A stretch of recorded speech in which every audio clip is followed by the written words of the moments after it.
Hello. Hello, everyone.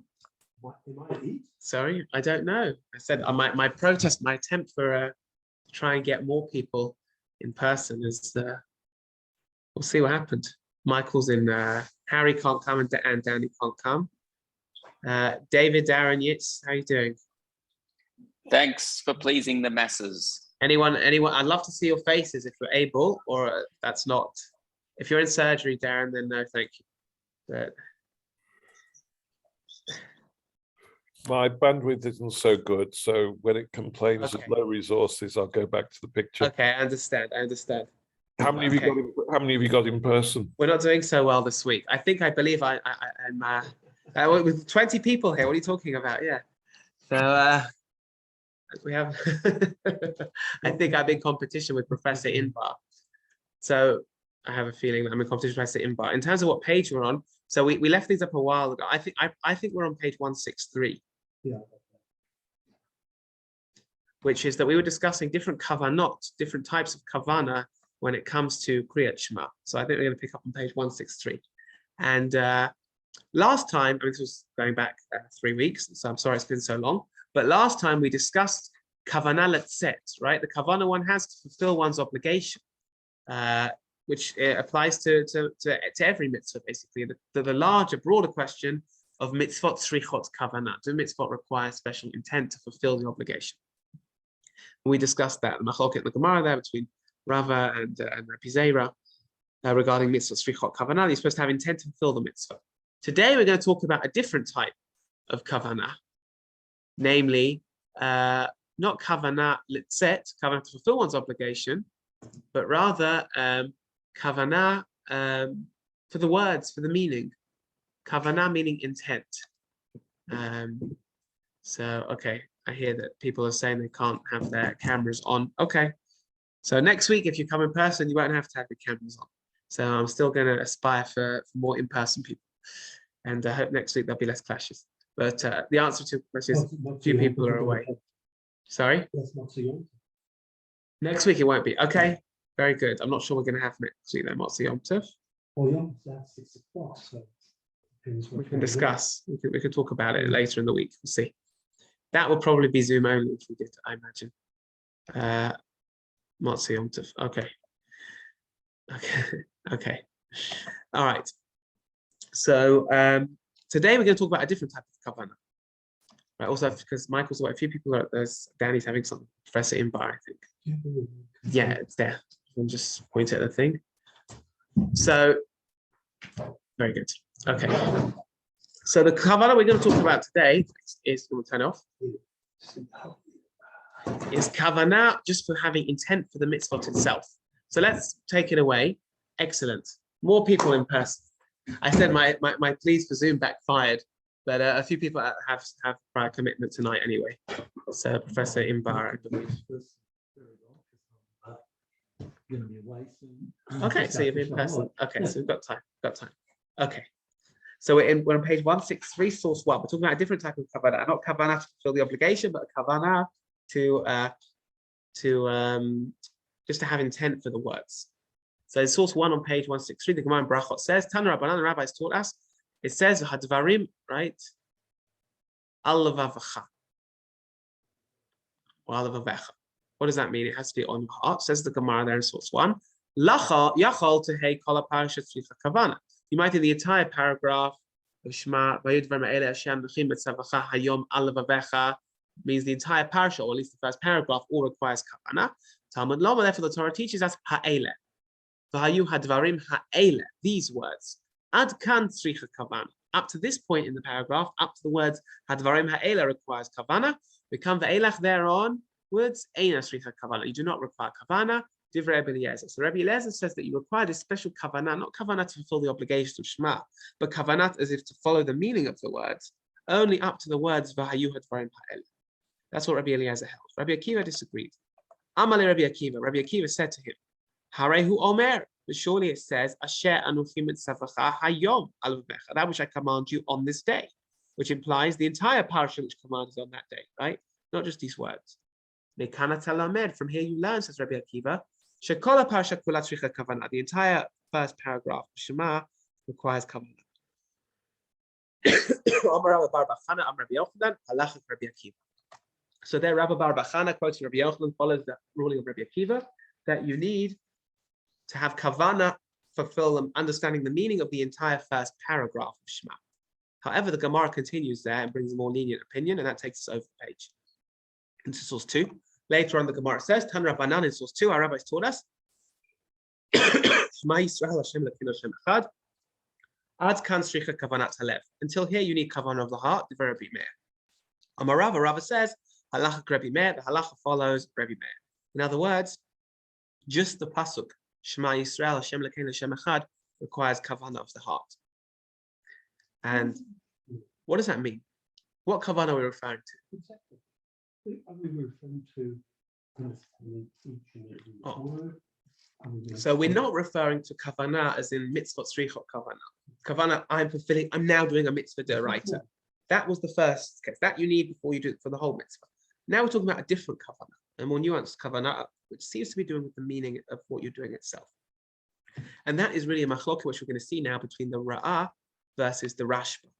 We lived at the same time, basically, in the Talmidim of the Ramban, as to what this kavanah is. So let's have a look at source 3. So the Ra'ah in source 3 breaks it down. It talks about 3 different types of kavanah. Okay? So let's look at source 3 for the Ra'ah, and he's going to answer a question. But Yesh Lomar, you have to say, says the Ra'ah, the Shlosha Dinei Kavanahem, the 3 types, 3 laws of kavanah. Shnaim hem b'chol mitzvot, 2 apply to all mitzvot. Ve'echad b'kriyat Shema, 1 is unique to reciting Shema.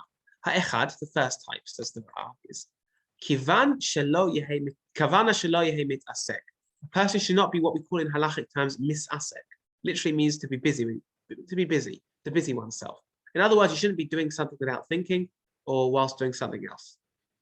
Kagon, such as shelo yikra lahagia b'kriyat Shema. You should not be reading just like you're proofreading Kriyat Shema. Like you've got the text in front of you and you're going over it as a sofer. That would be mitasek. What are you doing? You're just proofreading. You're not actually reading Shema. You're just proofreading, and you happen to be saying the words out loud. Ella, rather, that's not good enough. Rather, he says, shayit kaven likrot. You should have kavanah. You should have a special kavanah to read the words. In other words, what's type 1 of kavanah? A person should not be distracted. Oh, the whiskey's right. Baruch Hashem. I was worried. Okay, I've got a cough, so I need it cleared. Just in time. Sorry? You can mention to the people that are coming that if they come to it, they'll make it. Well, you say it, and then While you're coughing, say if you'll nay come to the shiur in person, then you'll nay be getting your way down. And you've got a very good talk this evening. Thank you. That's okay. Great, thank you for that. Okay, It's empty. it will be empty by the end of the shiur. So the Ra'ah says there's 3 types of kavanah. Kavanah number 1, which applies everywhere, is the halacha of mitasek. By the way, we use mitasek lukula to be lenient in Hilchot Shabbos as well. Somebody's just fiddling around and they accidentally pick up, they're talking, and then they happen to pick up the phone because what they do throughout the week, and like they press the button, their putter, that's mitasek. You're not allowed to do it ideally, but you're exempt from it. That was mitasek. You weren't thinking about it. You were just going about schmoozing, and you happen to pick something in muktzah up. So that's mitasek. And that's something which applies with everything. The next paragraph there, because v'hasheni, you see it, v'hasheni, and the second type of kavana. We're on page 164. Kavana letzet, that means kavana to fulfill one's mitzvah. Yatsa, that's what you need in order to fulfill an obligation. V'b'chol mitzvot, that also applies to all mitzvot. V'machloket ibayin and lo, and we saw last year, cast your minds back 3 weeks, whether you need kavana to fulfill mitzvot. We already wrote, Anan, we wrote the mitzvah ein shricha kavana, let's say right? The Ra'ah follows the camp, the mitzvah don't require kavana. We already saw that the Shulchan Aruch rules not like that. The Shulchan Aruch rules mitzvah ideally do require kavana. That we saw previously. So kavana number 2 is not to be distracted. You actually have to realize what you're doing. That's kavana number 1. Kavana number 2 is kavana letzet, that I am doing a mitzvah. Kavana number 3 is unique to Shema. And that is the final paragraph here in the Ra'ah, which begins v'hashlishi. V'hashlishi, the third type of kavana, which is what we're now answering your question. What is this unique type of kavana? What is this third type? It says the Ra'ah, what does it mean? Kavanat halev, intention of the heart, b'chol teva v'teva, to follow each and every word. Lo sheyikaven letzet yidei chovat mitzvah. You're not having kavana to fulfill your obligation. I am doing God's mitzvah. Ella rather, have intent during each word, concentration, if you like, for Hashem, as to what one knows best about it.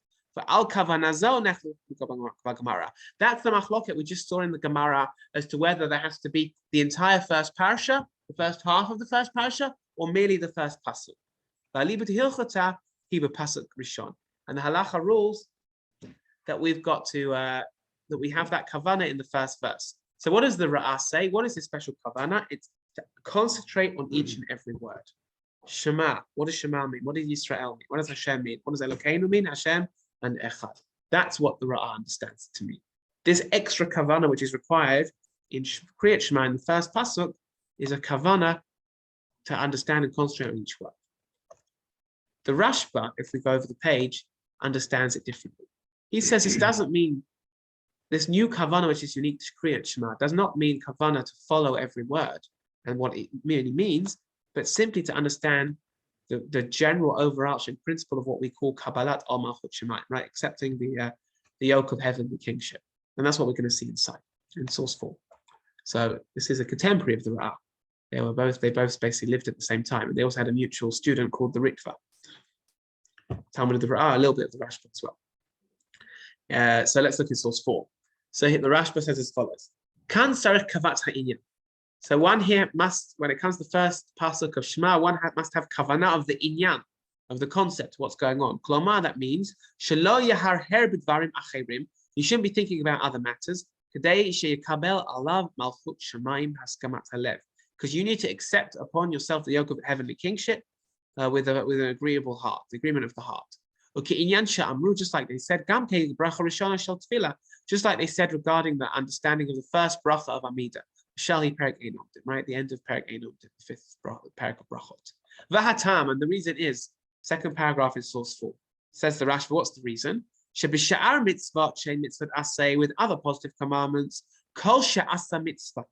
as long as you've done the mitzvah, even though one didn't have intent to it, one still fulfilled their obligation, but it's not an ideal mitzvah. How much more so how much more so if one actually had their obligation in mind to fulfill their obligation, even if they were distracted in the middle. Aval, however, Elu, these mitzvot, is referring here to both Kriyat Shema and Amida. Shehen Kabbalat Malchut Shemayim, in which we actually accept the kingship of heaven, or Sidur Shvachim, or when it comes to Amida, laying out praises to HaKadosh Baruch Hu, Eino Badin Shehei Levavo Poneh Lidvarim Achirim. It's not proper or appropriate that one's heart should be looking or thinking about other matters. This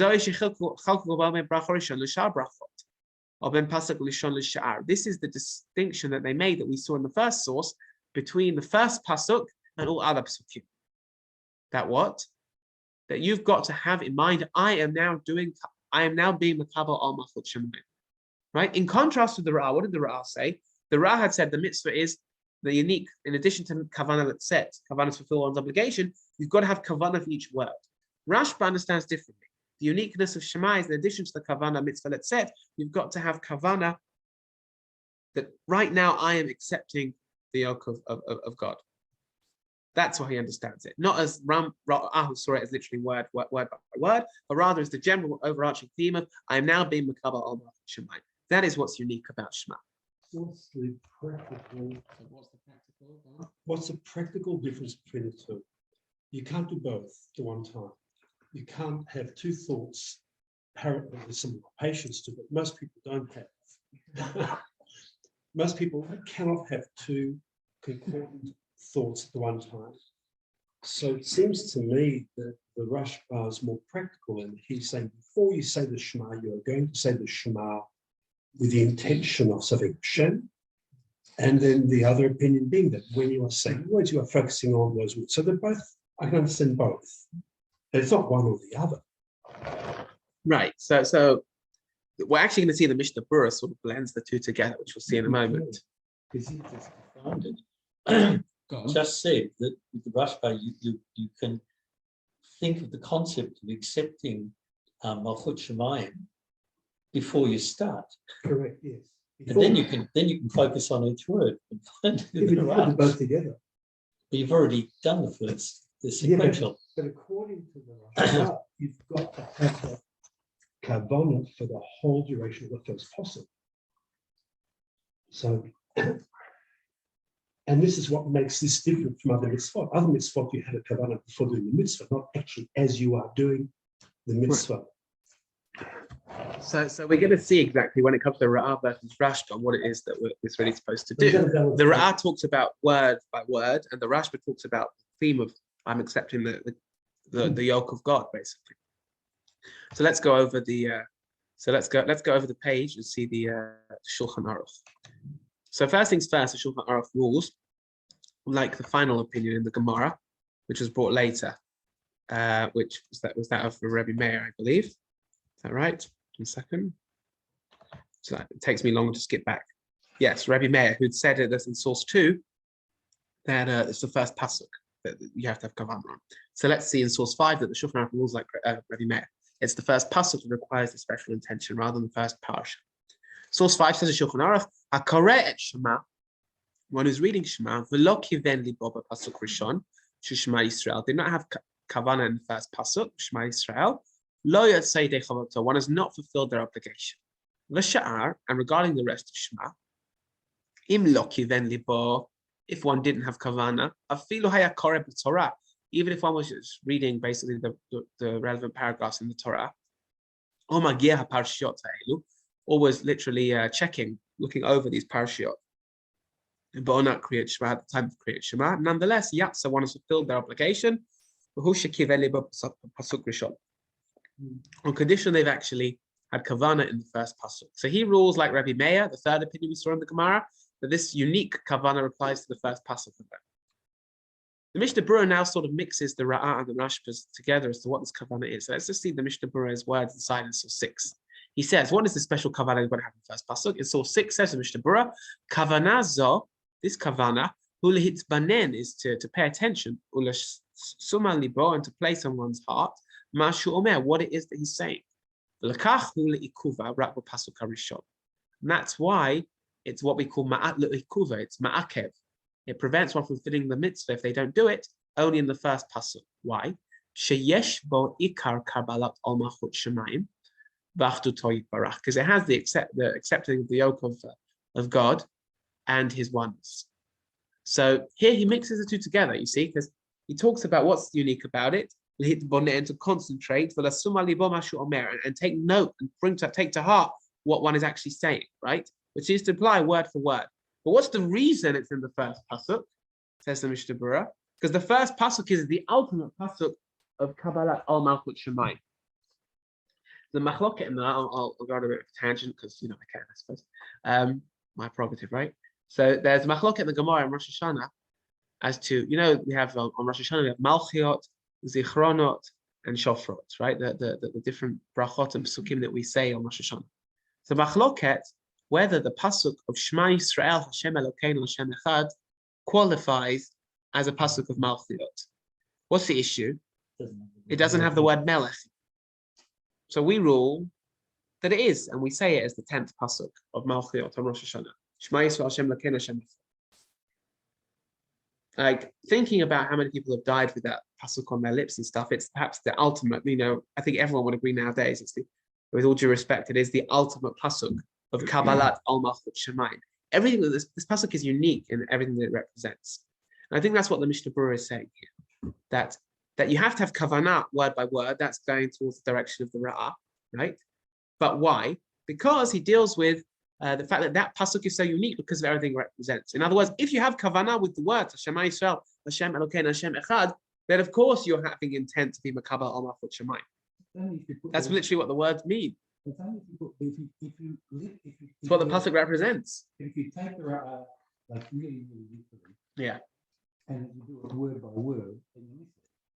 Because if you keep on praying each word as a word isolated from the other word, as a compound sentence. Yeah, it doesn't make sense. Like if you listen, it doesn't. I assume that even for the Ra'ah, there's got to be some sort of string. It's not just Shema and Yisrael, but it's the flow of the sentence. It does what it sounds. It doesn't make sense. It's what it sounds like. That's not how I understood the Ra, at least. I understood the Ra to mean that you're supposed to, it's not just each word in a vacuum, it's words which are part of a sentence. Which I think that's probably one of the reasons. As the Mishnah Berurah sort of puts the two together, saying these having intent in these words in this order is Al Malchut Shemaim. So you really get the two together. So then what's the machloket? You have to put those in Different aspects. Different aspects. The technical The aspect versus the difference fundamental. is the machloket is what takes precedence. What are you actually doing when you say Shema? Am I thinking Shema? Am I thinking Are you thinking Malchut? God's in charge, right? There's a siddur that I've just acquired. I need to fill out. Yeah. Coronati Tefillah. And that's superb because it covers every bracha. What are the concepts? And it specifically talks about Shema, the sorts of things you need to think about. And we say it out loud, but what is the kavanah? Right. So now you're learning. What does the Mishnah Berurah say? We focus on each word because of what the pasuk represents. Correct. So if you say the word out loud, Right. that fulfills the obligation. Right.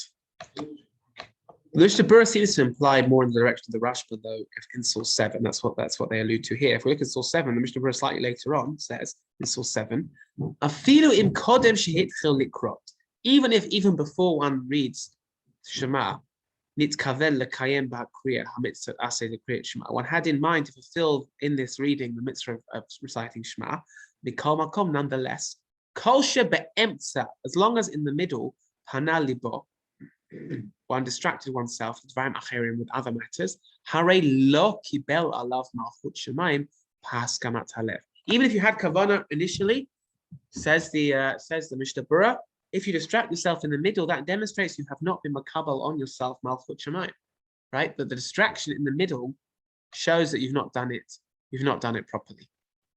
So he sort of moves away there a little bit from the Ra'as and sisters on word by word and talks about the overarching theme. I don't think that negates what he said earlier.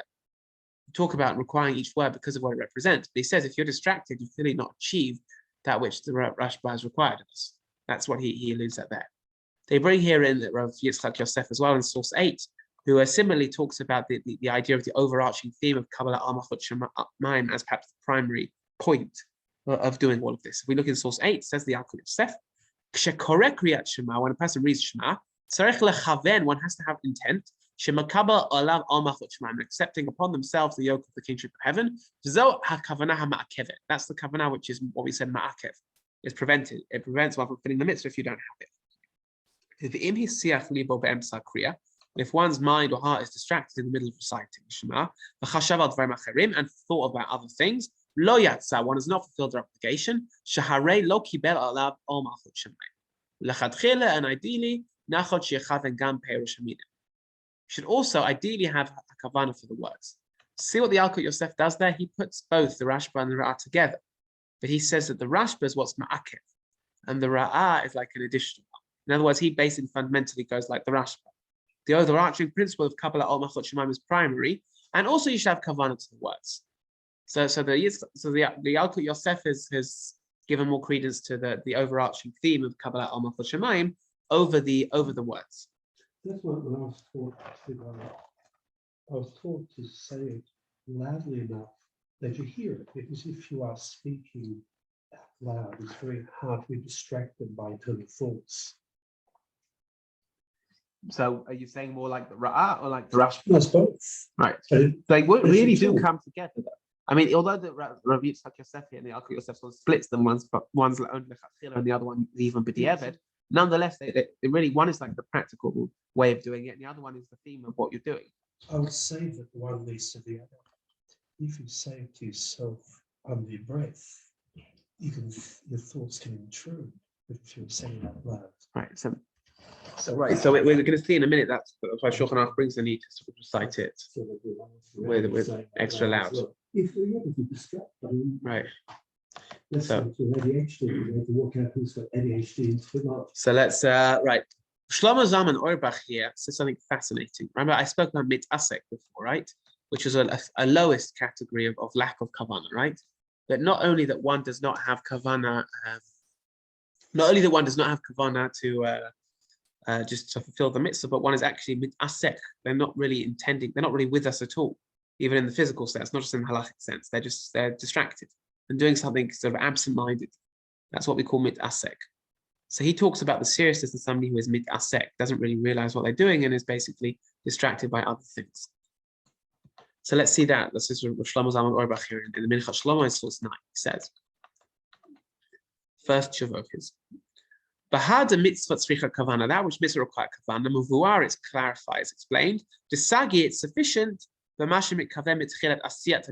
enough to have kavana at the beginning of performing the mitzvah. The amrina, which we say, she'al dat ushon, a person has based on the original intent. The yotzei yedei mitzvah afagav she'ena mitkaven kol hazman mitzvah, right? In other words, you follow the beginning. Right before you start the mitzvah, right before you shake lulav, you say, I'm having kavanas to lulav. Right? And then you follow the kavanah of the beginning. But you might think that this principle applies to Shema and Tefillah as well. However, that's not necessarily true. And this requires further study. That's all very well regarding having kavanah right now, I'm doing a mitzvah, that it's enough to do it at the beginning. Aval, but the Misha koreh kriyat Shema, somebody who's saying Shema, or mitpalel yudchet, or davening shmoneh esrei, v'libo bal imo, and their heart's not with them, but often in such a manner, shebamiksatam hu tarud, that for part of the time he's bothered, machshafotav, with his thoughts, occupied with his thoughts, the eino yudeya, and he's not aware, v'lo margish klal, and doesn't even notice, shasfatayim naot, that his lips are moving, v'apem amshich bekriyat Shema v'tefillah, and the mouth is continuing to move to it's a sort of automatically on autopilot, right? Recite Shema and Tefillah. And that requires further study as to whether the original kavana is good enough. So even though we said, remember, this unique kavana is required only in the first pasuk, it could be that to be mitasek in the rest of Shema is not allowed. It's not enough just to have kavana at the beginning and then I can switch on to autopilot. You have to have kavana that you're some basic kavana. And not to be on the lowest form, which is to be mitasek, where you're just like, you're totally thinking of something else and you're just lip service. Why? Why is that worse? He says as follows in the final paragraph there. Key, because lichora it seems, nireh, lichora nireh would seem to be the mitasek garat fe. Because what you're doing, you're being mitasek, you're just distractedly reciting Shema without actually noticing what you're doing at all, is even worse. Why? Just like it says regarding shchita, even though one doesn't need kavana for the shchita, nonetheless, even though one doesn't require kavana for shchita, if you're mitasek, the butcher or whatever, the shochet is, it's like absent-mindedly, like not even thinking about what he's doing, that is worse. Even though you don't need active kavana, proactive kavana, to be mitasek is a problem. Because that is what he calls chisaron b'koach hagavra. It's a deficiency in the power of the individual, v'garat fe, and that's even worse. That's an even lower level. V'chen, and similarly, I told you this previously, le'inyan Shabbat, on the flip side, regarding Shabbat, deba'ina melechet machshevet. What's the requirement of Shabbat? It has to be melechet machshevet, constructive work, right? With intent, mitasek lav klumhu, right? I said somebody who's mitasek, somebody who's playing on their phone, right? That's mitasek. Right? If they don't even realize they're doing it, they happen to pick it up, or they happen to pick a looks object and start throwing it around from hand to hand, that's what we call mitasek. Why is that okay on b'diavad? It's all right on Shabbos. It's not considered an action. That's the reason, right? It's not considered an action. Somebody who's just like moving around and like just absentmindedly without thinking touches the light switch just because it's like a habit, force of habit, that is just a distraction, and that's what he's saying here. Given sheken, and since that's the case, efshar, it's possible to gam kan here too. It's considered as if he has not read this pasuk at all. Shall create Shema or bracha shebetfilah, or that bracha of the Amida. Says the Rav Shlomo Zalman Auerbach is something fascinating. What's he saying? He's saying not only is it just like you're distracted, you don't have kavana. That is not speech. You're not actually reciting the words at all, and therefore mitasek is even worse. So one should not have mitasek, even if one uses the special kavana only at the beginning. Nonetheless, the other word Shlomo Zalman Auerbach suggests will not work with the rest of Shema if you have no kavana whatsoever and you're distracted. They note here that Shlomo Zalman ultimately leaves it as a tzarech iyun, right? He doesn't definitively say so. The reason being, we have other halachot, right? So what's the right? It's a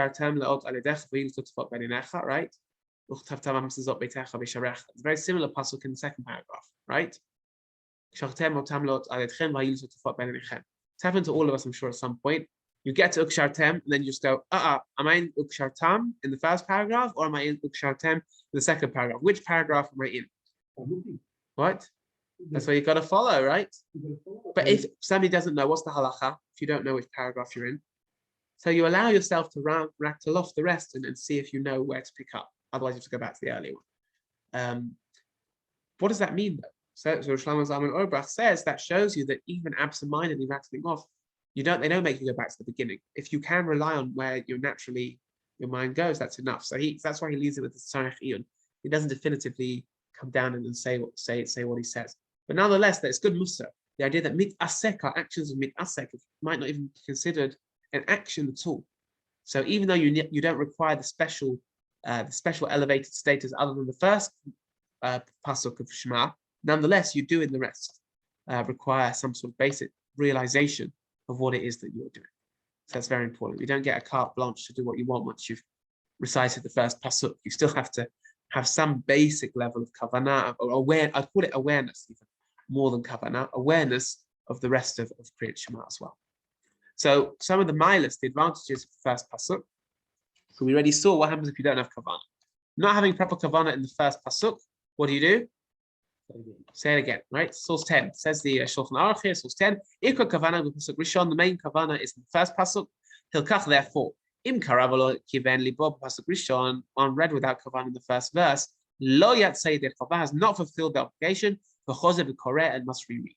V'afilu leman da'ama mitzvot einan tzrichot kavanah modehacha. Even according to the opinion that mitzvot do not require kavanah, they would agree here. That's what the Shulchan Aruch rules. It is what we call ma'akev. And one must go back if one had not the proper kavanah here, not just kavanah letzet, but the kavanah of kabbalat ol malchut shemayim, right? If one does not have that, then they have to repeat.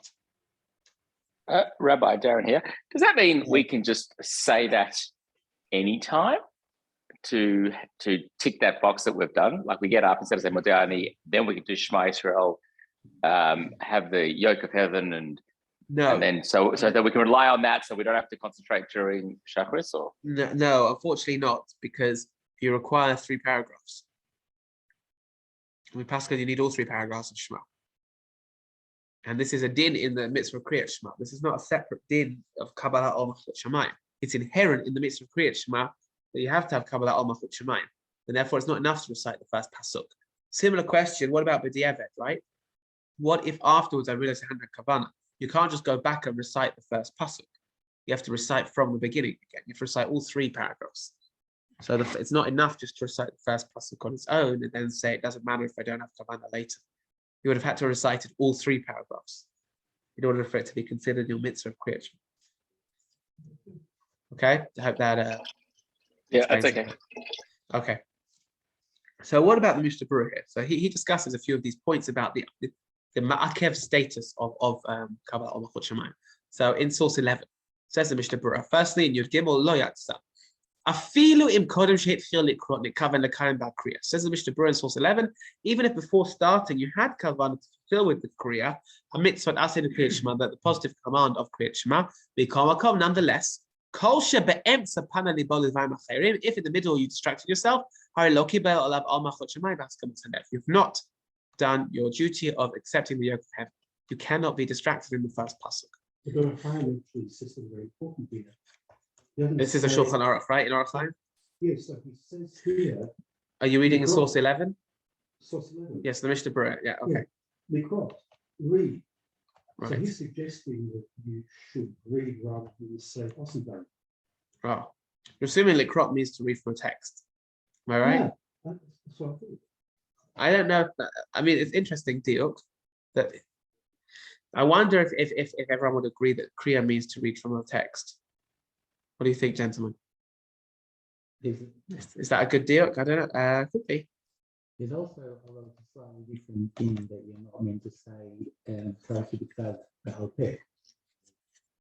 But that might not apply to. Because the same way there's a question about whether you need to do Birkat Torah before, because you're not doing it as limud, you're doing it as tefillah. So Because I think you concentrate more if you're not reading. you think you concentrate more if you're not reading? Yeah, 'cause then you have- Really? Really? Do you stare at like a blank wall or something? How do you feel that? Everyone, I feel like But then you everyone's have sort to of try and wired remember what differently in each this. word is. Yeah, but the problem is because you know it by heart anyway, and there are times when I'll go through by heart, I think, oh, where am I? And I've got to go back No. into the text to be sure that I'm saying every word. I saw one time when you're davening, right? How you point at the word you're reading, so you're making sure where you are. It's very good until you go Shemai's. Right. So yeah, right. And also because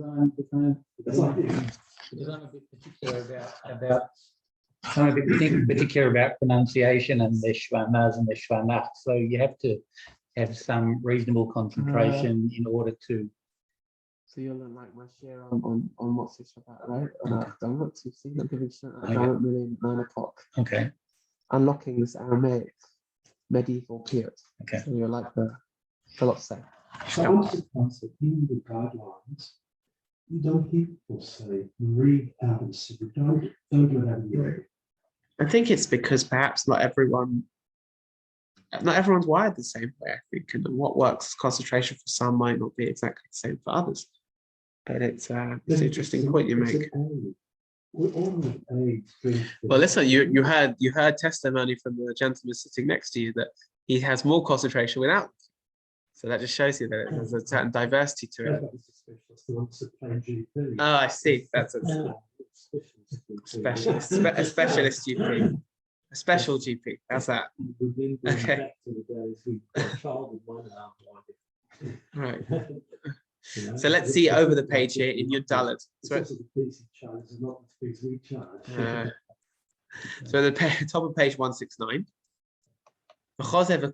So this is a continuation of the Mishnah Berurah. You have to repeat that pasuk. It says in Mishnah Berurah there at the top of page 169. Even if you already read the first two paragraphs, and afterwards, Nizkar, he remembers, suddenly you thought, what? I was distracted. I never read the first verse with Kavana. You have to read the entire first paragraph again. The this answers your question, Darren. Because if they only read the first pasuk, how they could correct it's like reading out of order to enayot sek to like it says later on. He says something fascinating here, though, in the next bit. Though. He says, what if you remember in the second paragraph that you've not had kavanah in the first pasuk properly? What does he say you should do? Yigmar ad vayomer, finish until vayomer, meaning finish the second paragraph. V'yatchil, and go back. V'yikra shema, read the first paragraph again. Ad v'haya im shema. V'yachzor leparshat vayomer. So in this order, he lets you do 2, 1, 3. Isn't that fascinating? Why is that not korel mafreya? It's not like reading out of order because at least you're reading each parasha in its entirety. But isn't that strange? That's what he allows. Gemara in Brachot talk about korel mafreya, and the Mishnah Berurah at least, and not everyone agrees to this, by the way. But the Mishnah Berurah seems to imply that each paragraph, as long as each paragraph is intact, that's okay. The problem is you can't read the first pasuk on its own because it's part of the first paragraph. It's all one. But if you read the whole first paragraph and you've already done paragraph 2, then you can jump to paragraph 3.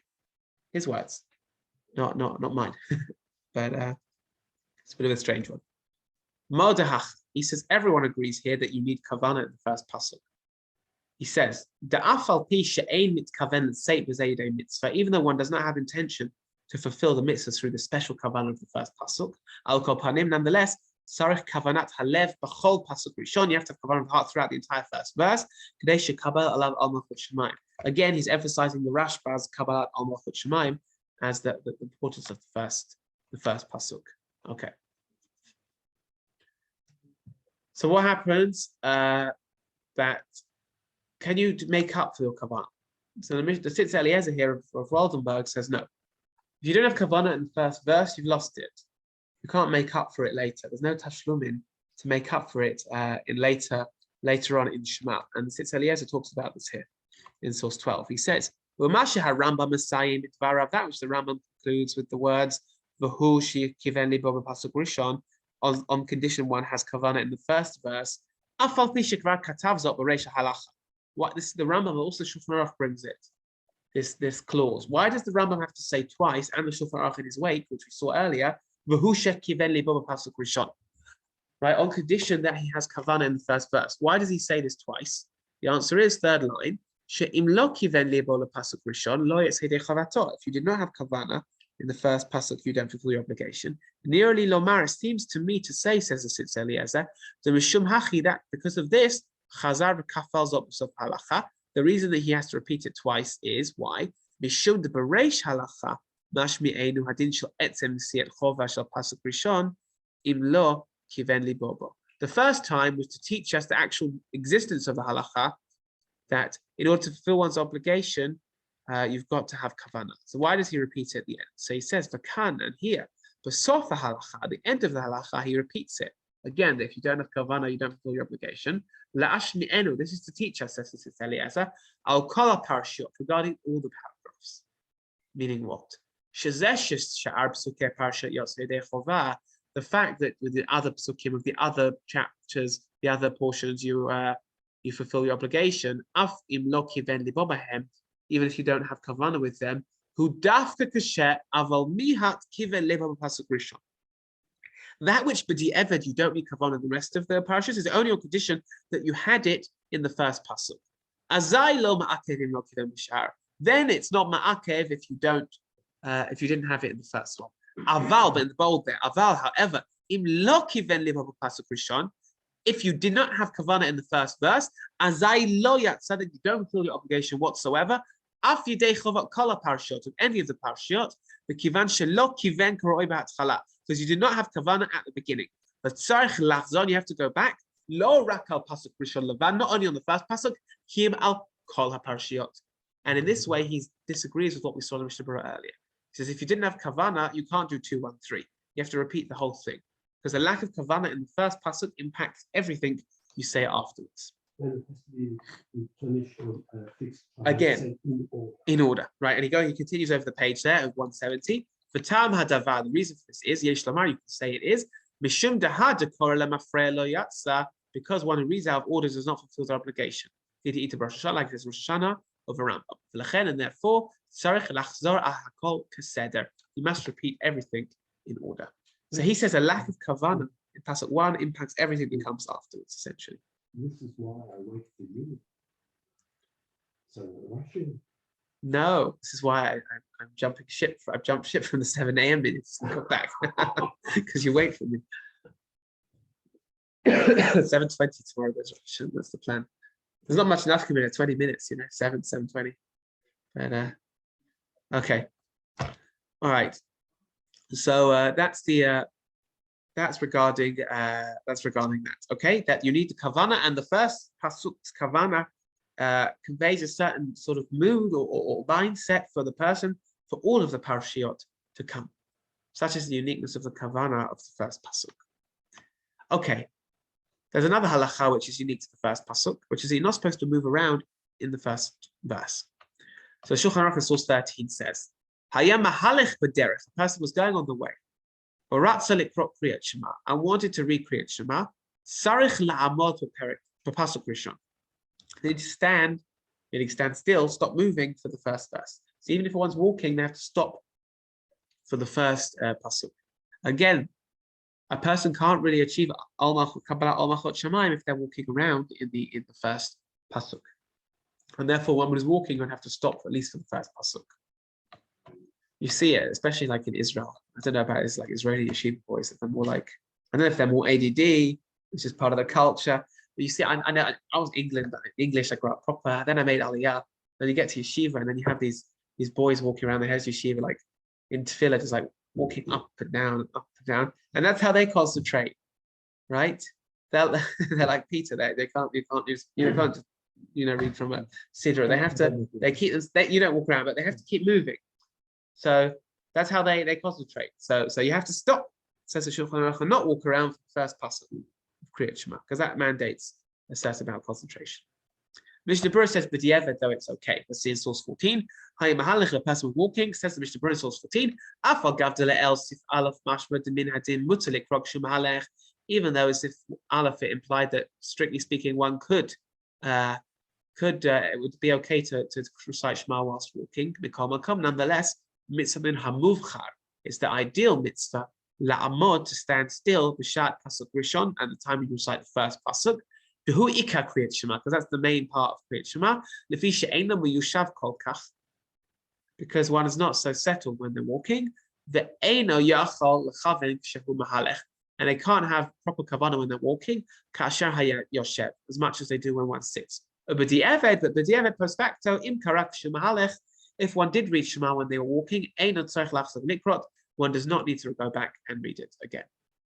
So he says this is a mitzvah min hamuvchar, but it's not ma'akev. But nonetheless, again, it's all part of enhancing one's kavanah and the uniqueness of the first pasuk. Okay, what if somebody's falling asleep next to me in Shacharit or in Maariv, right? How much do I have to nudge them? So you'd be surprised, this is Mufresh Seif in Shulchan Aruch, that you only really need to nudge them for the first pasuk. After that, you can give up. Look at source 15. How do you know they're specifically focusing on? So that's really the question. Now, how can you be nudging them and have kavanah on your own? So you obviously have to wait. Look at source 15. If somebody was sleeping, which they translate here as we bother him. Literally, we translate it as we torment him. But right, to cause tsar, right? You bother them, right? You poke them, right, basically, and you wake them up. So that they read the first pasuk while they are fully awake. Actually awake. From there on in, you don't poke at them, right? So that he's fully awake when reading. Even though he's reading while sort of dozing, with the evidence fulfills the obligation. Again, the idea that the first pasuk you have to have full attention for, which is unique to the first pasuk. And finally, we get to your covering of the eyes and reading out loud. Let's look at over the page in source 16. Says the Shulchan Aruch, these are two important halachat which are specific to the first parasha, as we know. Sorry, to the first pasuk. Source 16 in the Seif Daled. No hagin likrot pasuk rishon b'kol rab. Customs to read the first pasuk aloud. Kedei la'orer hakavanat, in order to arouse one's kavanah, one's intent, concentration. And in source hey, no hagin l'ten yedehem al pneihem. It's customary to place one's hand over one's face. Likrot pasuk rishon when reading the first pasuk. Kedei shelo yistakel b'devar acher shemon omer lechaven, so as not to look at something else which will distract one from kavanah. So you have the repeating the first pasuk if you didn't have the kavanah of Al Malchut Shemayim. You have the idea of remaining in one's place and not walking around in the first pasuk. You have being awake, you have putting one's hands over one's eyes, and you have reciting the first pasuk aloud. Did you ever wonder why you don't cover your eyes for all of the first parasha? The answer is because we paskin like Rabbi Meir, the first pasuk is what requires this unique kavanah. And that's what these unique halachot apply specifically to the first pasuk. As we know, that pasuk exemplifies what Kabbalah Al Malchut Shemayim is. It's the ultimate pasuk, right? We say it in the Ilah, at the end of the Ilah. Right? We say it as one of the psukim of Malchut. It is one of the ultimate psukim that we recite of Malchut on Rosh Hashanah. Yes. So Baruch Hashem. One less person in. Oh, you've already heard me twice now. It's so important that you remember when it's Sorry.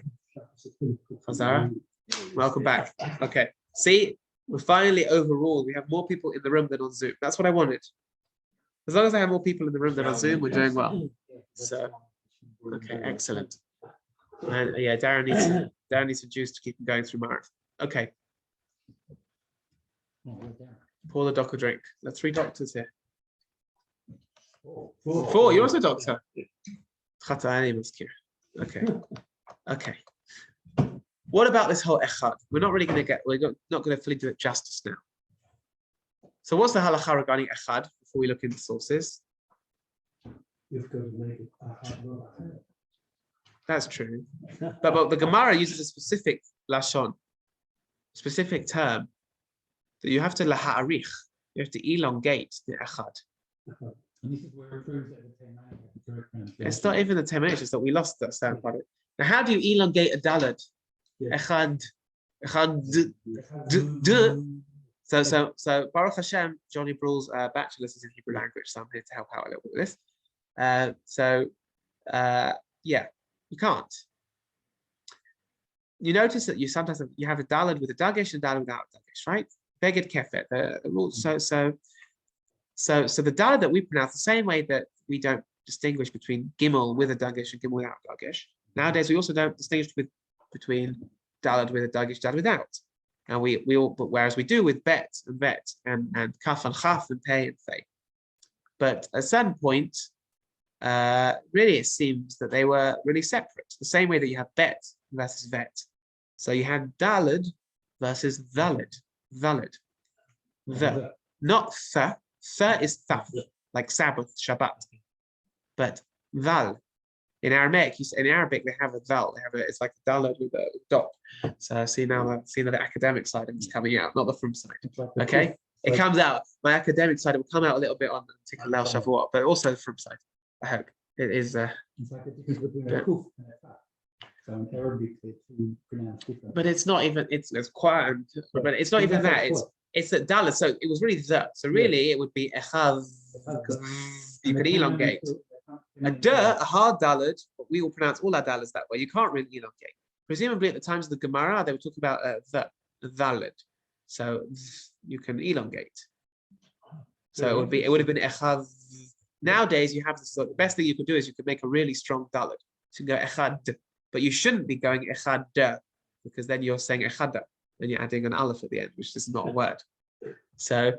But simultaneously, we're going to see that the Gemara talks about not elongating the chet too much. So people try to, in an attempt to elongate the daled, elongate the chet, and they go echad. But that's not what the Gemara says. The Gemara talks about the daled. Some of the complications of modern pronunciation. But let's see it in source 17 here on page 173. It says that the Gemara in Masechet Brachot here in source 17. Tanya, we learned in the Brighter. Sumchus Omer. What does Sumchus say? Kol ha'ma'arich be'echad, anyone who extends or elongates the word echad, ma'arichin lo yamav shnotav. Isn't that wonderful? The longer you elongate the word, the longer you live. Right? The elongation of the word echad also elongates one's life and one's years. Interesting. We'll talk about that comparison as we go along, why that is the case. Amar Rav Acha bar Yaakov, and Rav Acha bar Yaakov says, uva dalet, or in the dalet, right? In the dalet is where you're supposed to elongate the word. Amar Rav Ashi, and Rav Ashi says, "Uvilvad on condition shelo yachtof b'chet." You should not rush the chet. You shouldn't go. What's the concern? You're not going to say the ch properly. Now this is another thing because the ch is not really a ch; it's a he. So if you don't say ehad, if you say ehad really quickly, it sounds like you're saying ehad with a hey. That's not one, right? So ehad. So you have to make sure that even in your excitement to elongate the daled, that you don't mess up the chet, right? That's what the Gemara is talking about here. Rabbi Yirmiyah, so the next paragraph there. Rabbi Yirmiyah have a yativ kamed Rabbi Chia bar Abba. So okay, a good Ma'aser Shahaya. You like a good Ma'aser Shahaya in the Gemara, right? Good story. So Rabbi Yirmiyah was sitting in front of Rabbi Chia bar Abba. Chazia, he saw to have a ma'arich tuva. Rabbi Chia bar Abba was, really going to great lengths to elongate his echad. Amalei, he said to him, why is he doing this? Kivan de amalachatei lemala. He said that once you've done enough to crown God above, below, all four corners of the sky or the heavens, basically, that's enough. In other words, you extend it enough to have kavanah that God is the King in heaven and earth and everywhere in heaven and earth. That's the extent to which you need to extend and elongate in the word echad, and not more than that. Right, not something incredibly drawn out, but to that extent. Okay, so what's the connection between these two ideas? Why is it that some said if you extend the word Hashem echad, that your life is extended and you have a long life? So they have a nice piece here from Rav Kook in Enaya, which we'll just read with to end off. In source 18, Enaya says Rav Kook there, Arichut hachayim ne'ota, the extension of life is pleasing or is a good thing. For somebody who sets for themselves a high aim or a high goal in life. The more that somebody increases in terms of the way that their means basically for attaining their goals, yigdal erech matarato, then their matara, their aim is achieved to a greater degree. Al ken, therefore, sarich sheyichya chayim arukim, one should live a long life. Kadesh yuchal harbot ba'atzot hamagyot el tachlit, in order that you can basically do more to achieve your goal. In other words, what's Rav Kook saying here? He's saying if you want to live a godly life, then you have to have a long life, right? If you want to do good in your life, then the reward is that you have to basically have that life of a long life, basically, in order to do that. We're going to skip over the page because we're going to see exactly how he talks about that with the word echad here, top of page 174. And behold, says Rav Kook, prihari chut be'echad, right? The fruits, the lengthening, the idea of lengthening the word echad in Shema is hu leman hashorish benafsho, which is still in one's soul, ki mitoch she'Hashem yitbarach echad, that from the fact that God is one, sholet ba'olamo b'yichudo, God is the one who rules over the world alone. For kol ma shebara, everything that God created, bara rak letachlit niskava miyuchada, that God created for its own exalted and unique purpose. V'anu tzrichim lelechet b'drachav, we need to follow in God's ways. To place all our lives, to give them an elevated goal and purpose. Such a person who does such a thing, as a reward, his days and years are lengthened. In order that he should increase in their actions and deeds, for the idea of the sanctified goal of that is to declare God's name. The more one increases these ways, Tigdal Tiferet Tachlit, the beauty of that goal is achieved. And that we'll end with the words of Rav Kook, basically. That the idea is that you have this reward which fits the what you're doing. You want to create God's name in the world by saying Hashem Echad and concentrating and really meaning that. So God will lengthen your days. That's the reward that the Gemara talks about. You should concentrate on the word, but you should make sure you say the Dalet carefully, because that's so it shouldn't sound like another word. Acher, or acher, right, which we'll get to next time. But it's a nice bracha nonetheless. And with that, we shall end. And I'll see you all in person next week. I won't see you. Maybe it's Motzei Yom Tov. It's a bit difficult one. We'll see. Okay. Ma'ariv next door, Bezrat Hashem, and see you soon.